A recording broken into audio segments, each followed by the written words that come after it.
我们做当地的黄冈鱼，首先呢，选用这种大头白鲢，这种头大，肉呢特别的细嫩，做汤啊特别的好喝。首先呢，我们把鱼头给它切下来，我们把这个鱼鳍去掉，再把这个鱼头啊改刀。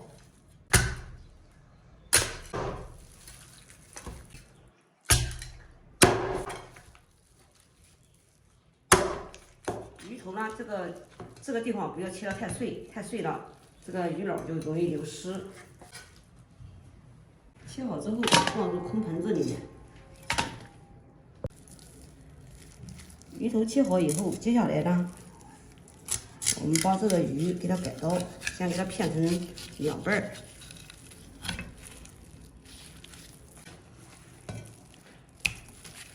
片完以后，再给把鱼头给它打开。切好以后，2天放入盆中。接下来我们再把鱼排给它片下来，斜45度，像这样给它片下来。这边呢也给它片下来。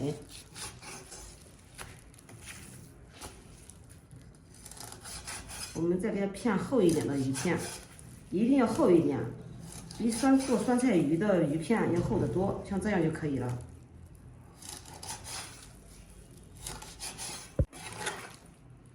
切好之后，全部都给它放入盆中。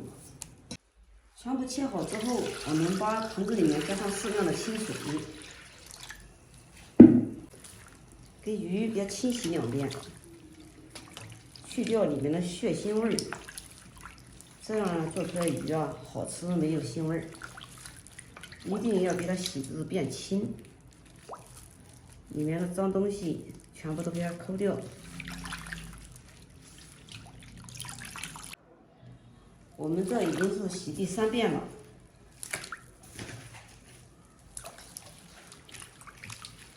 洗至水变清清的，像这样就可以了。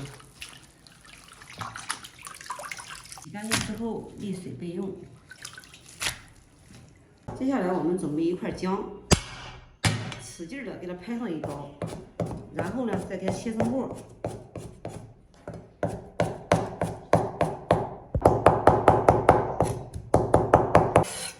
切好之后放入盘中备用。接下来我们再来切点葱，葱白、葱绿分开切，葱白也给它切成末。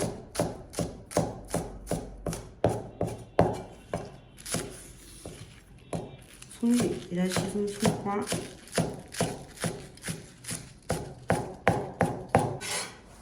葱白放和姜一起，葱绿单放。接下来准备几个蒜籽，我们先一个个的给它拍扁，拍扁之后给它剁碎，也给它剁成蒜末。蒜末切好以后放和葱姜一起。小料切好以后，我们的鱼呢也已经沥干水分了。接下来我们开始腌制，首先在里面加上适量的食盐，再加上少量的料酒，然后再加上黑胡椒粉，用手先给它翻拌均匀。黄冈鱼不用腌制，腌制了鱼肉就不嫩了。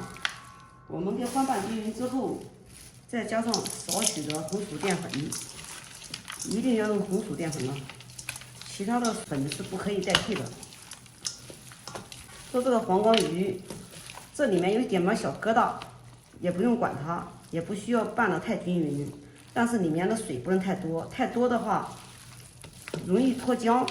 鱼肉一定把里面的水分给它沥干，里面有些小面疙瘩也是可以的，这个呢不要太在意，像这样就可以了。也不要下蛋清儿，蛋清不用要。你要是加蛋清的话，因为我们这个上面没有颜色，到鱼肉出来的时候上面有一层白膜，看着不好看，就像这样就可以了。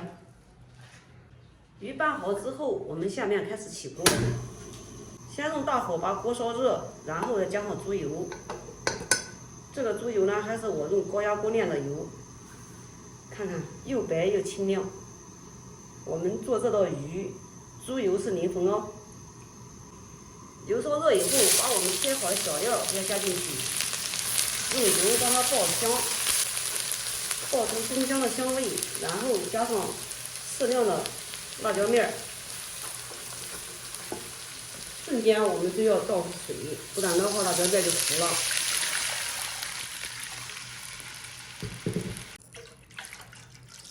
水要多加一点，因为我们主要是喝汤。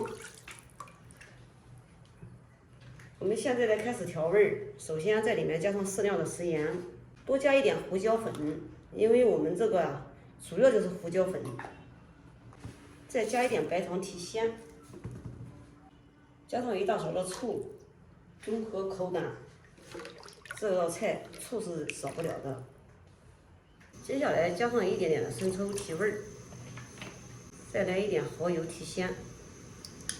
老抽一点点，老抽千万不要太多，多了就不好看了。调至这个颜色是刚刚好的。盖住盖子，大火先把水煮开。水烧开之后，给它转最小的火，再次给它盖住，熬5分钟，把里面的胡椒和辣椒的味道全部给它熬出来。现在已经熬5分钟了，我们现在开始下鱼。我们先把鱼骨头、鱼头部分先给它下进去，鱼块呢最后再下。因为骨头和鱼片它成熟度它不一样，鱼片容易先熟，所以呢我们最后再下。像我们这个3斤多的鱼，在饭店里面吃的话，大概80块钱左右。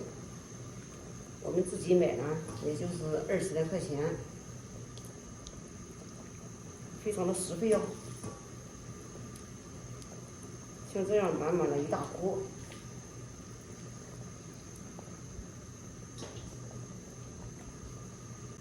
先不要动，大火煮开。煮开之后，我们这把它压一压，使这个鱼片煮至均匀的都熟透。大约煮开1分钟左右，加点鸡精，关火出锅，千万不要煮老了，煮时间长了鱼片就不滑嫩了。然后再撒点葱花，完美。就像这样简单一做，我们当地的一道名菜黄冈鱼汤就做好了。肉片特别的鲜美，肉片特别的鲜嫩，汤汁也特别的鲜美。像我们做这一大锅，一般我们一家人1人盛1碗，大人小孩都喜欢吃，有空你也试试吧。好了，今天的视频就给大家分享到这里吧，我是于姐。如果你喜欢我的视频，请不要忘记关注我哟。感谢您的观看，我们下期再见喽。